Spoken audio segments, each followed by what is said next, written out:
अस्सलाम वालेकुम and welcome to नया दौर लाइव। मैं हूं हसन इफ्तिखार और मेरे साथ एज यूजुअल मौजूद हैं अली फारसी साहब। अली, पाकिस्तान के अंदर आज का दिन जो है ना, वो तो अदालतों की तरफ से ही घमासन किस्म के बयानात आते रहे हैं। बाल कटवा लें यार, मेरा ख्याल हैं, मैं भी सोच रहा हूँ कटवा ले। आजकल नई बहुत ज्यादा पैसे भी लेना शुरू होते हैं, इसलिए मैं दे दूंगा। हम एक दफे इकट्ठे करके पैसा जाते बड़ा, हैं। पैसे की टेंशन नहीं। ये इसके पास ही है, हमारे पास कोई नहीं है। आप सोचे कि सच्ची मुची मेरी शर्ट देख लो, मैं एक्सपोर्ट लेफ्ट ओवर से तो मैं शर्ट पहनता हूँ जाके। अभी इसने ईएलओ की जो है ना वो मशहूरी कर दी है। ईएलओ वालों, वैसे तो आपको मशहूरी की जरूरत है या नहीं, अब हमने की, हमें पैसे यार उनको जरूरत है तो उन्होंने हर वक्त फेसबुक पे ऐड लगाए होते हैं ना। अब हमने मुफ्त में आपका फेसबुक पे कर दिया। अच्छा, आज ही पहली खबर हमारे पास ये है, पाकिस्तान तहरीक केस तो नहीं करते हैं इस बात पे, ऐसी तो कोई बात नहीं वैसे हमने किया ना, केस कर देंगे कि हमारी क्यों मशहूरी किया, हमने क्यों? पैसे नहीं दिए जो। नहीं, इस बात पे कैसे मुफ्त मशहूरी का केस कहां से हो छोड़े सकता है? मैं तो ये कह रहा हूँ कि केस अगला हमारे पास आने लगा है, मैं वहां जा रहा हूँ। हाँ बताएं। पहला केस था जी सुप्रीम कोर्ट का। वहां पर 9 मई के 5 मुलजमान को सुप्रीम कोर्ट ने जमानत दे दी है। रावलपिंडी का हमले का केस था, हमजा कैंप है रावलपिंडी में, वहां पर हमले का केस था। उसके अंदर जो था वो जस्टिस जमाल मंदोखेल साहब की सरबराही में बेंच था, हसन अजहर रिजवी साहब थे और जो थी उसके अंदर तीसरी जो खातून जज थी वो भी थी। मसला इस वक्त पता क्या हुआ अली, और वो बड़ी मजे की बात है। जज साहबा ने जब तफ्तीशी अफसर से सवाल जवाब शुरू किया तो आपको पता है कि जिस पुलिस अफसर को गवाही के तौर पर वो इस्तेमाल कर रहे थे, वो आदमी जो है, रावलपिंडी का वाकया है, वो आदमी जो है वो लाहौर में पोस्टेड था। यानी उस वक्त, ठीक है। तो जज साहब ने कहा कि जो शख्स लाहौर में था उसने रावलपिंडी में हुआ ये सारा वाकया कैसे देख लिया। हाँ। ये सारा कुछ जो आप जिन लोगों पर इल्जाम लगा रहे हैं उसने कैसे देख लिया कि these are the people who are responsible for मतलब डूइंग ऑल दीज थिंग्स। एक फिर उन्होंने ये कहा कि आपके पास कुछ सीसीटीवी फुटेज है, मतलब इतना सारा हुआ तोड़फोड़। ऑब्वियसली आजकल तो एक नॉर्मल सी बात है, हमारे अपने ऑफिस में हर जगह सीसीटीवी कैमरे लगे हुए हैं। तो अगर इतना बड़ा हमजा कैंप है और इतने बड़ी, हर जगह लगे हुए। हाँ हर जगह लगे हुए हैं। इस कमरे में नहीं लगा हुआ वैसे, एक तो मुझे इधर पता ही कुछ नहीं होता है। अच्छा खैर, हाँ खुफिया कैमरे पता नहीं कितने लगे हैं, ये तो नजर आने वाले कैमरे है ना। तो पाकिस्तान में वैसे भी खुफिया कैमरे भी इतने सारे होते हैं, वो भी। तो उन्होंने कहा जी कैमरों की कोई फुटेज शूटेज देते हैं जिसमें ये करते आ रहे हैं। उन्होंने कहा जी कैमरे तो इन्होंने तबाह कर दिए थे, डिस्ट्रॉय कर दिए थे, so there are no cameras and there are no footages. उन्होंने कहा अच्छा चलिए ठीक है, फिर आपके पास कोई तो सबूत होगा, कैमरे की कोई फुटेज होगी जो कैमरा टूट गया है। चलो हाँ, बाहर से उसने ईंट मार के कैमरा तोड़ दिया। हाँ, उससे लेकिन पहले कैमरे के ईंट अंदर मारते हुए की, हाँ। पीछे कैमरे के कोई चीज होगी ना जिसपे रिकॉर्ड हो रहा है, ये बंदा आया है, कैमरे की तरफ मुंह किया है और मुंह शरीफ कैमरा के मुंह तरफ कैमरा शरीफ के, और फिर उन्होंने ईंट मारी हो, कुछ तो होगा ना। हाँ, तो जैसा आपने कहा कुछ तो दो, तो उन्होंने कहा कुछ भी नहीं है। उन्होंने कहा नहीं है। जैसा आपने कहा इन पे आपने बनाया कैसे मुकदमा, उन्होंने कहा जी ये आग लगा रहे थे। वो जो उनका वकील था, जज साहब कौन थे बाय द वे? जैसे जमाल मंदोखेल। अच्छा ठीक और है। मतलब ये भी नहीं आप कह सकते कि कोई इमरान खान की मोहब्बत में गिरफ्तार, हाँ इमरानदार जज थे, वो भी नहीं थे। मुशर्रत हिलाली साहिबा भी थी बेंच के अंदर, ठीक है। तीन रुकनी बेंच था और तीनों कौन थे? जैसे हसन अजहर साहब जो है। अच्छा सही। अच्छा, अब तीनों जो जजेस हैं ना, उन तीनों की तकरीबन एक जैसी गुफ्तगू थी और इट मेक सेंस। उन्होंने इन्वेस्टिगेशन अफसर से पूछा कि अच्छा आपने ये कैसे आप इस नतीजे पहुंचे, तो उसने कहा कि ना हमें ये पता चल गया था। और पता है मजे की बात यह है कि उन अफराद के ऊपर जो पर्चा काटा गया वो पहले काटा गया, उनकी गिरफ्तार बाद में किया गया। यानी कि उनको पहले पर्चे नॉमिनेट किया गया। उन्होंने कहा आपने नॉमिनेट कैसे कर लिया इन लोगों को, आपको कैसे पता चला कि ये 5 लोग हैं, अगर ये मौके से गिरफ्तार नहीं हुए थे तो उन्होंने कहा हमें पता चल गया था बस। और वो जब जरा उनका वकील था वो कह रहा था कि जनाब ये मेरे जो मोक्कलान हैं, ये वहाँ दुकान है इनकी, ये वहाँ कारोबार करते हैं, ठीक है। ये वो अपनी दुकान बंद करके घर जा रहे थे जब ये फसाद सारा शुरू हुआ। तो ऑब्वियसली कोई भी दुकानदार होगा उसने फटाफट यही किया कि बजाय इसके कि सारे में मेरी को दुकान का नुकसान हो जाए, उन्होंने शटर नीचे किए, ताले लगाए, वो जाने की कोशिश कर रहे थे। तो वहां पे जो थे उनकी मौजूदगी इसलिए वहां पे थी, और इन्होंने बाद में उनको पता नहीं मोबाइल फोनों से ट्रैक किया या कुछ किया और पकड़ के इनको अंदर कर दिया। और अब इनके पास ना कोई सबूत है ना कोई कुछ है। जो अब इसमें जज साहब ने कहा कि आप ये कह रहे हैं कि एक सब इंस्पेक्टर जो है उसकी गवाही के ऊपर हम एक साबिक वज़ीर-ए-आज़म को फांसी चढ़ा दें। आपके पास कुछ सबूत और है नहीं, एक सिर्फ गवाही की आप बात कर रहे हैं, पुलिस की गवाही के ऊपर हम कैसे इनको सजा दे सकते हैं। उन्होंने झाड़ा पुलिस अफसर को। उन्होंने कहा कि इतनी नाकिस किस्म की आपकी तफ्तीश है कि किसी किस्म की भी कोई चीज इसके अंदर आपने नहीं दी हुई हमें जिसकी बुनियाद पर हम करें। उसने आगे से कहा ये दहशतगर्द है। जैसा आपको इस बात पर गुस्सा आ गया, उन्होंने कहा आपको पता है कि दहशतगर्दी क्या होती है? दहशतगर्दी वो होती है जो कि एपीएस में हुई थी। दहशतगर्दी वो होती है जिसमें उन्होंने एग्जांपल्स दी कि इस तरह भी कल परसों जो है वहां पे नॉर्थ वजीरिस्तान के अंदर जो है वो हमला हुआ था, वहां पर जो हमारे शहीद हुए हैं लोग। आज हुई है यार गवादर में, आज जो गवादर में, उन्होंने कहा ये दहशतगर्दी होती है। आप अजीब बातें कर रहे हैं, आपको पता अंदाजा ही नहीं है। उन्होंने कहा आप एक टायर जला देने से किसी के ऊपर दहशतगर्दी का पर्चा डाल देंगे आप। सियासी जमातें हैं, उनको एहतजाज का हक है। अगर आपके पास सच्ची मुझी कोई सबूत है तो आप देना, हमें क्यों नहीं अदालत को दे रहे? वही वाली बात है ना, मैं और आप वाली बात करते थे ना कि 9 मई के जो लोग गिरफ्तार किए हुए इनको सजाएं क्यों नहीं हो रही। उनको सजा ना होने की वजह ये है कि उनके पास उन्होंने तफ्तीश ही अच्छा कोई नहीं की हसन, मैं हुई। आपको बताऊं कि ये अभी से नहीं हो रहा है, ये पिछले कोई तकरीबन 10-11 माह से हम देख रहे हैं, 10 माह हो गए हैं वाक़े को। तो उस वक्त से हम देख रहे हैं कि बीच में कई दफा खबर आई है कि प्रोसिक्यूशन के ऊपर जो है वो चीफ मिनिस्टर पंजाब बड़े नाराज हुए, पुलिस के ऊपर जो है वो प्रोसिक्यूशन डिपार्टमेंट बड़ा नाराज हुआ कि जी ये क्या केसेस बनाए हैं, ये क्या FIR दर्ज हुई हुई है। और प्रोसिक्यूशन डिपार्टमेंट के ऊपर जो है वो बड़े भाई भी नाराज हुए कि ये क्या प्रोसिक्यूशन है कि अभी तक जो है वो आपके पास कोई केस नहीं है। सो बेसिकली बहुत सारे केसेस हैं, कुछ केसेस में ऐसे हैं कि जिसमें कोई पैसे पूसे लेके, आपको पता है मैं ये नहीं कह रहा इस केस में ऐसे हुआ है, मैं कह रहा हूँ कि कुछ केसेस ऐसे होते हैं जिसमें पैसे पूसे लेके आप जो एविडेंस होते हैं उसको गायब कर देते हैं। कुछ केसेस होते हैं जिसमें आप एविडेंस को फॉर्ज कर रहे होते हैं। कुछ केसेस होते हैं जिसमें आप एविडेंस लगाते ही नहीं, ये सोचकर कि जज है कोई नहीं, कोई मसला ही नहीं। तीसरा फिर वो भी मसला है जो सहूलतकारी का अमल जारी है ब्यूरोक्रेसी के अंदर से भी और अदालतों की तरफ से भी, प्रोसिक्यूशन डिपार्टमेंट के अंदर से भी बहुत सारे लोग लगाए हुए हैं। अब मिसाल है परवेज इलाही साहब के 2007 में जो लोग लगाए गए होंगे 2002 से लेकर 2007 तक, उससे पहले 90s के अंदर, और फिर 2018 से लेकर 2024 के दौरान जो उन्होंने पोजीशनिंग की होगी अपने लोगों की। तो मैं ये नहीं कह रहा कि इस वजह से हो रहा है, बट द थिंग इज के ये हमने अपनी आंखों से वाकया होते हुए देखा है।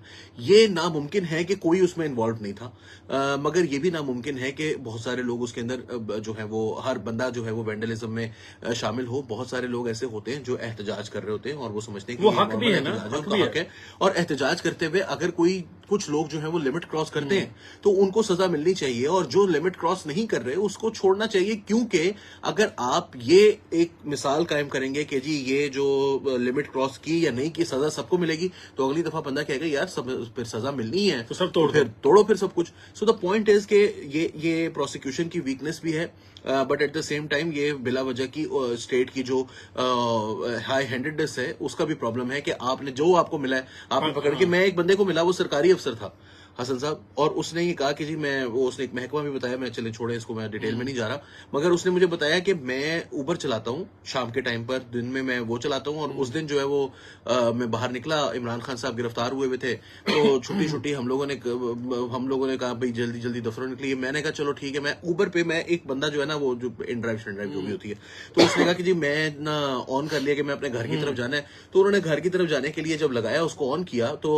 उनका घर था कहीं वो शाहजमाल इचरा वगैरह साइड पर ना, तो उन्होंने उधर की लगाई, वो कोई गुलबर्ग की उनको मिल गई, सवारी मिल गई। उन्होंने कहा ठीक है इसको मैंने वहां पर छोड़ूंगा और वहां से मैं वापस अपने घर की तरफ चला जाऊंगा। तो उन्होंने वो करवाई और उनको गिरफ्तार कर लिया। उसने कहा मैं 1 हफ्ता रहकर आया, चले जियो फेंसिंग वगैरह हो गई, और फिर क्योंकि वो सरकारी अफसर था 4 आदमियों ने बता भी दिया होगा कि नहीं जी इसका इस तरह की कोई इंक्लिनेशन नहीं है, कोई गुजारा हो गया, मगर उसका कोई उससे ताल्लुक नहीं था। And he was actually anti Imran Khan. He said कि मैं तो इस बंदे को कभी वोट नहीं दिया, ये फैशिस्ट है, और वो सारी बातें कर रहा था। और कोई ऐसी बात नहीं, वो मुझे जानता भी नहीं, उसको ये भी नहीं पता था कि मैं कोई नया दौर से दौर पर काम करता हूँ। He was just talking to me about political inclinations. इसने कहा जी मैं तो बड़ा इमरान खान के, मुझे मैं आपको सही बात बताऊं, ज्यादातर लोग जो गाड़ी में बैठते हैं वो सब लोग जो है वो इमरान खान के सपोर्टर होते हैं। कुछ औरतें होती हैं वो गालियां तक दे रही होती हैं, खवातीन अच्छी बड़ी पढ़ी लिखी, मैं लेकिन इस बंदे को पसंद नहीं करता, इसके अंदर ये खराबी है, ये खराबी है, ये खराबी है। So this is what he was talking about, but he even said कि मुझे भी जो है वो पकड़ के इन्होंने अंदर कर दिया था। सो द पॉइंट इज कि जब आप इस तरह से जो है वो एक बगैर देखे बगैर सोचे समझे जो है वो आप लोगों को गिरफ्तारियां करते हैं और उनके ऊपर जो है वो, तो फिर उसके अंदर सारा प्रोसेस जो होता है उसकी जो क्रेडिबिलिटी है उसको नुकसान होता है। अच्छा, प्रोसेस की क्रेडिबिलिटी को सिर्फ यहाँ नुकसान होता है, फिर प्रोसेस की क्रेडिबिलिटी, एक केस और भी है मलिक रियाज साहब का। हाँ, आज उनको भी सुप्रीम कोर्ट में अच्छा खासा आड़े हाथों लिया गया है, उनके बारे में भी बताओ ना कुछ। यार उसका केस जो है भाई वो 2005 का केस है। असल में ये एक कोऑपरेटिव हाउसिंग सोसाइटी थी जो कि बहरिया टाउन के साथ मर्ज हो गई, और फिर बहरिया टाउन ने इन लोगों में से कुछ को जो है वो उन्होंने कुछ प्लॉट्स वगैरह ऑफर कर दिए, कुछ ने कहा कि नहीं जी हमें प्लॉट्स नहीं चाहिए, हमें पैसे दे दें। वाकया जो है वो बहुत पहले हुआ था, 89 में ये कोऑपरेटिव हाउसिंग सोसाइटी जो थी वो बनी थी। उसके बाद 2005 में इसका मर्जर हुआ। चीफ मिनिस्टर थे उस वक्त परवेज इलाही साहब। अब जो मर्जर है, ये जो लोग हैं वो जिन्होंने इसके ऊपर किया है, काम किया है, पिटिशन की है, वो लोग हैं जिनकी इन कोऑपरेटिव हाउसिंग सोसाइटीज के जिन्होंने पैसे दे दिए थे, जो भी पैसे उन्होंने बनते थे वो उन्होंने पकड़ा दिए, और फिर उसके बाद उसका एक वो होता है डेवलपमेंट चार्जेस होते हैं, डेवलपमेंट चार्जेस भी उन्होंने दे दिए। सारी उनकी तरफ से पैसे जो थे वो तमाम दिए जा चुके चुके थे, लेकिन उनको पैसे भी नहीं मिले, और उनको जो प्लॉट दिए जा रहा था वो बहुत ही मतलब किसी ऐसे जो अब अभी अनडेवलप्ड एरियाज थे, उन्होंने कहा भाई हमने सारे इतने साल वेट किया है, उसके बाद आपने मर्जर कर लिया है, अब आप हमें जो प्लॉट्स दे रहे हैं वो वाले प्लॉट्स हैं जो कि हमारे उस जगह पर है ही नहीं जिस जगह पर हमने वो चीज खरीदी थी, और फिर वो जो आप हमें बदले में दे रहे हैं वो बहुत ही अनडेवलप्ड एरिया है, जबकि हम डेवलपमेंट चार्जेस पे करने के बाद अब तो हम उस पोजीशन पर आ गए हैं जहां पर आपकी पोजीशन जो है वो आपको मिलती है। तो उनका जो है वो तस्वीर नहीं हो रहा था, और तकरीबन कोई 1100-1150 लोग हैं जिनको मिल चुके थे, लेकिन ये तो 60-70 लोग हैं जिनको अभी तक नहीं मिले। अब जो इनकी साइड थी बैरियर टाउन वाली, उनका ये कहना था कि जी ये हमारा जो है वो कोई वो ही नहीं है, तो अब हम तो इनको कह रहे हैं कि आप ले लें, वो कह रहे हैं कि नहीं जी ये जो हमें दे रहे हैं वो हमें कबूल नहीं है। जो केस हुआ जिसपे काजी फाइजीसा ने जब उनको मतलब जजेस ने प्रोब करना शुरू किया, तो पता चला कि वो जो मर्जर था उसके अंदर ऐसी मजा का खेज किस्म की ना कानून के अंदर मौजूद था कि इस कोऑपरेटिव हाउसिंग सोसाइटी जो है वो किसी प्राइवेट हाउसिंग सोसाइटी के साथ मर्ज कर सकती है, ना ही सोसाइटी के बायलॉज में शामिल था। जो मुआहिदा हुआ है उसमें एक स्टाम्प पेपर भी नहीं साइन किया गया, वसीका नवीस से जाके वो आप लिखवाते होते, वो तक नहीं खरीदा गया, बल्कि जो आपने बहरिया टाउन का या वो कोऑपरेटिव हाउसिंग सोसाइटी दोनों में से किसी एक का लेटर हेड है उसके ऊपर वो मुआहिदा हुआ है। अच्छा, जो मर्जर है उसके लिए एक होती है मुलाकात होती है जिसके अंदर ये फैसला होता है कि एक कमेटी बैठती है और वो ये डिसाइड करती है। कुछ लोग जो थे वो उसके खिलाफ थे। अच्छा, जो मिनिस्टर था, जो उस वक्त कोऑपरेटिव हाउसिंग सोसाइटीज का मिनिस्टर था, उसने ये कहा कि ये केस जो है मैं समझता हूं कि ये पब्लिक का पैसा है और ये कोऑपरेटिव हाउसिंग सोसाइटी जो है ये कानून की खिलाफ वर्जी हो रही है यहां पर, तो मेरे ख्याल में ये काम हम नहीं कर सकते। ये मर्जर के खिलाफ उसने अपनी राय दे दी, लेकिन कमेटी बैठी और उसमें इस जो अब होना ये चाहिए कि अगर मिनिस्टर ये कह दे कि तो फिर ये केस जो है वो जाता है लॉ डिपार्टमेंट के पास और उसे कहते हैं जी मिनिस्टर साहब ने ये राय दी है, आपका क्या ख्याल है। ऐसा कुछ नहीं हुआ। चीफ मिनिस्टर साहब ने सारी अपनी कोई एग्जीक्यूटिव पावर इस्तेमाल करते हुए, जो कि किसी कानून के तहत अब पता नहीं है मौजूद है उनके पास या नहीं, मगर उन्होंने कहा जी ये कमेटी बिठा दें और ये कमेटी कन्वीन करें और इसके अंदर एक बंदा जो है वो बहरिया टाउन का उस कमेटी का मेंबर तस्लीम समझा जाए, उनका एक रिप्रेजेंटेटिव। वो जो रिप्रेजेंटेटिव था वो कोई रिटायर्ड कर्नल साहब थे, तो वो आके बैठ गए थे। अच्छा, अब जब वो कमेटी ने डिसाइड किया तो वो जो मर्जर था वो गैर कानूनी था, वो जो मीटिंग थी वो गैर कानूनी थी। अब आप एक कोऑपरेटिव हाउसिंग सोसाइटी उसका किसी सोसाइटी के साथ मर्जर करने लगे हैं तो आपके दिमाग में ये भी बात आएगा कि भाई ये जो कोऑपरेटिव हाउसिंग सोसाइटी है तो सरकारी है, अगर हमने इसको मर्ज करना है तो उसका तरीका ये होना चाहिए कि अगर हमने ये फैसला भी कर लिया कि इसको मर्ज करना है तो भी हमारा तरीका ये होना चाहिए कि फिर हम इसका टेंडर करें, अखबार में नोटिस आए, अखबार में कोई इश्तिहार है कि अगर किसी का केस है तो वो आके बताए।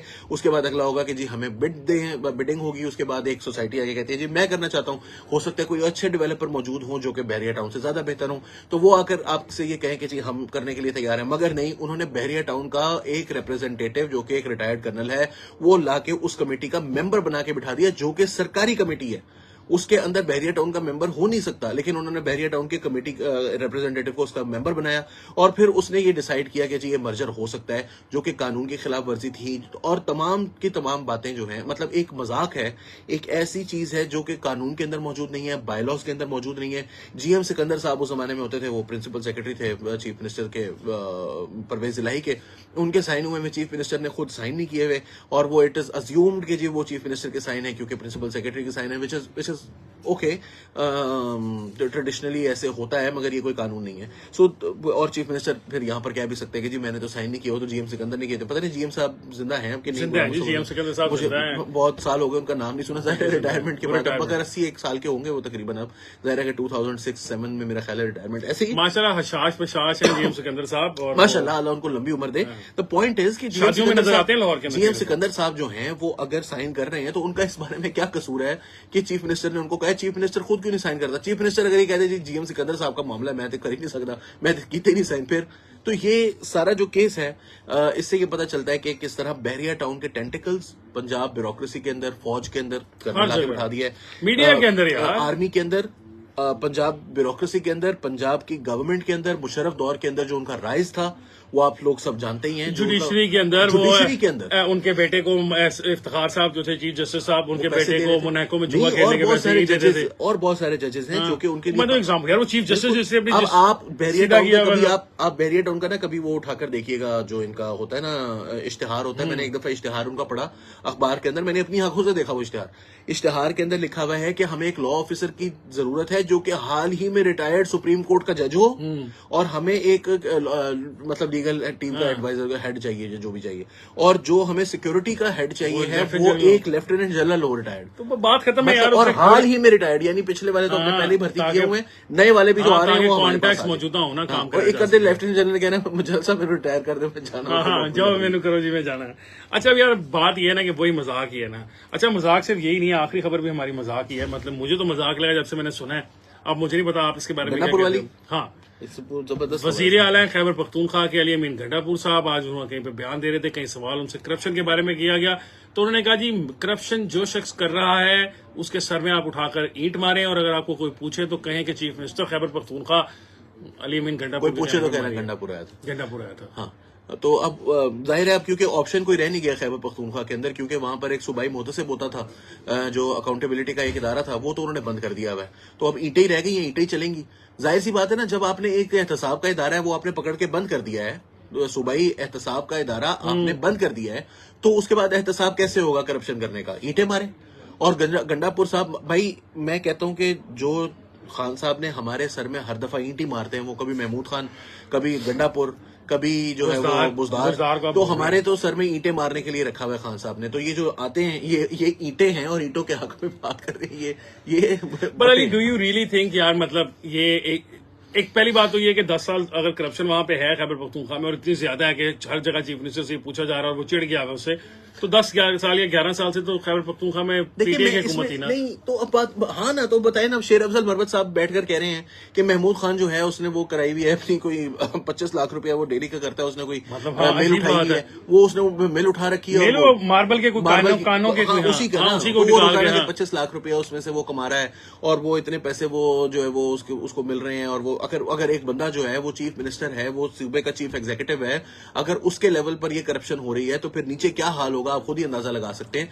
और फिर उसके बाद वो कहते हैं जी खान, और जब उनसे पारस खुर्शीद ने ये पूछा कि जी आप तो ये कैसे हो सकता है, खान साहब के नीचे ये सब कुछ हो रहा था, तो उन्होंने आगे से कहा कि जब वो जेल में थे तो हमने उनको जाके बताया। मतलब उससे पहले उनको पता ही नहीं था कि 5 साल उसको किसी ने नहीं बताया जाके, उसको जिसने जाके बताया उसको पकड़ के तो उसने आईएसआई के ओहदे से हटा दिया है, फिर उसके खिलाफ साजिशें करते रहे हैं बादशाह कि लॉन्ग मार्च हो जाए, इन्हों हटा दो किसी तरीके ना। तो बात ये कहने की कि ये करप्शन अगर हो रही है, मुझे करप्शन का, देखें मैं आपको हसन ऑनेस्टली बताऊं, मुझे तो उतना बड़ा मसला भी नहीं है करप्शन से। मेरी जिंदगी का सबसे बड़ा मसला करप्शन नहीं है, मेरी जिंदगी का सबसे बड़ा मसला डेवलपमेंट है। डेवलपमेंट के अंदर से फिर अगर आपको कोई पैसे कमा रहा है, वो नहीं होना चाहिए, लेकिन अगर कोई कमा रहा है तो डेवलपमेंट हो गई है, मैं तो उसके खाता है तो लगाता है वाला मेरे ये इक्वेशन ठीक है। मसला ये है कि जिन लोगों का सबसे बड़ा नारा ये हो ये बात कि हम करप्शन दुनिया से मुकाने के लिए आए हैं, हम जो है वो इमाम मेहदी हैं, हम रियासत मदीना बनाएंगे, और हम जो है वो क्या कहते हैं दुनिया के कुरून उला की याद ताज़ा हो जाएगी, और मिसालें जो है वो हजरत उमर और हजरत अबू बकर से नीचे की आती ना हो, तो उसके बाद आप जो है वो, और आप मेरा पैगाम जाकर फैलाएं जैसे अल्लाह का पैगाम मुझसे पैगंबर फैलाते थे, ये वाली बातें करने के बाद फिर करप्शन आप खुद तस्लीम कर रहे हो आगे। चलो यार महमूद खान को सजा दे दें, अब तो उनकी पार्टी में भी नहीं है, उसको पकड़े, अब इनकी हुकूमत भी है, उसके खिलाफ केस कुछ बनाए एंटी करप्शन का, और उसको अंदर सारे रले हुए हैं यार, करवाए ना, अंदर क्यों नहीं करवाते? ऐसे नहीं होता ना, नहीं किसी को भी नहीं करना, बस ये बातें करने के लिए होती हैं, नंबर बनाने हैं। हाँ। तो ये ईंटें मारने वाला काम शुरू हो गया तो उसको रोकेगा कौन? खैबर पख्तूनख्वा में तो वैसे ही वो इतने लड़ाई झगड़े पंजाब में भी होते हैं, तो आपको पता है ना, खानदानी दुश्मनी हो जाती है यहाँ पे। तो यहाँ पे और उसको सारी ये नहीं कहा, खाली साथ कहा कि उसको ईंट मारो करप्शन करने वाले को, और उसके बेटे को ढूंढ के उसको बताओ कि मैंने तेरे बाप को इसलिए ईंट मारी है क्योंकि वो करप्शन था, राशि था, और मैंने उसको जहन्नम का रास्ता उसका रोक दिया। देखिए मैं जो है वो गंडापुर से किसी बहुत फहमो फरासत की तो उम्मीद रखता नहीं हूँ, कोई इंटेलेक्चुअल किस्म का वो कोई लेजिस्लेशन यार, इतने लंबे लंबे बाल, बड़ी शहद की बोतल, वो उनका तो 2-4 इंटेलेक्चुअल बातें वैसे बंदे के मुंह से निकल आती हैं। खानदानी एक है चीज, वो ट्रेडिशन है, तो वो लंबे बाल वो भी, मगर मेनली लंबे बाल जो है, मैंने कहा साढ़े खानदान मर्जी है, वो अगर लंबे बाल रखना चाहते हैं, मैं उनके पेरेंट्स की बात नहीं कर कर रहा, और अगर वो शहद की बोतल पीते हैं, अकेले बैठकर पीते हैं, रात में पीते हैं, तो मुझे उसमें भी कोई एतराज भाई नहीं। यार मुझे कोई एतराज नहीं, मैं तो ये कह रहा हूँ कि उससे कच्ची लेकिन philosophical- ना पिए, मुझे कच्ची पीने पे यार एतराज है। बातें जो तो ऐसी जिस तरह करते की हैं बातें जैसे, वो हाँ, करते हैं कच्ची पी के, कच्ची वो मुझे पी- उस पे एतराज है मुझे। चलो मुझे भी कोई एतराज नहीं है नाज़रीन, हमें कोई एतराज नहीं है, आप शहद की बोतल पिए, रूह अफ़ज़ा की बोतल पिए, आपका अपना मसला। अली ने कहा अपने घर में बैठ के पिए, जब तक आप सोसाइटी को आपसे कोई मसला नहीं, आप जाने, अल्लाह मियां जाने, उनका काम है, हमारा कोई लेना देना नहीं है। लेकिन मैं ये कह रहा था कि उस सारे से मैं एक्सपेक्ट कर रहा था कि शायद थोड़ी सी कभी कभार कोई अच्छी बात, कोई पढ़ी लिखी बात ही निकल आती, गलती से जबान से फिसल ही जाती है ना। नहीं फिसल रही ना, आप क्या करें, मैं उनसे उम्मीद ही नहीं रखता, मैं आपको सच बता रहा हूँ, खुदा की कसम मैं कोई अच्छी उम्मीद नहीं रखता। अच्छा जी, अली कोई रखता नहीं उम्मीद, और खैर मैं तो उम्मीद का दामन हाथ मजाक छोड़ता नहीं है ये मैं जुगत नहीं कर रहा, वो सीरियस बता रहा है बाकी कोई उम्मीद नहीं है। Ali has no hope from them, and you know हम कल ही बात करेंगे कि अली क्यों होप नहीं रखता। कल हम एक टॉपिक को ये भी ऐड करेंगे अपने बाकी टॉपिक्स के साथ साथ, हम इस पर डिटेल में गुफ्तगू करेंगे कि अली को किस तरीके से सारी कहानी का इतना ज्यादा पता है। हम तो आउटसाइड व्यू ले रहे हैं ना, ऐसे बाहर से बैठ के। Ali was like once an insider. आज के लिए इतना ही, इंशाल्लाह कल हम अली के इनसाइडर स्टेटस को भी डिस्कस करेंगे और कल की खबरों को भी करेंगे। मुझे हसन इफ्तिखार को और अली वारसी साहब को दीजिए इजाजत, अल्लाह हाफिज।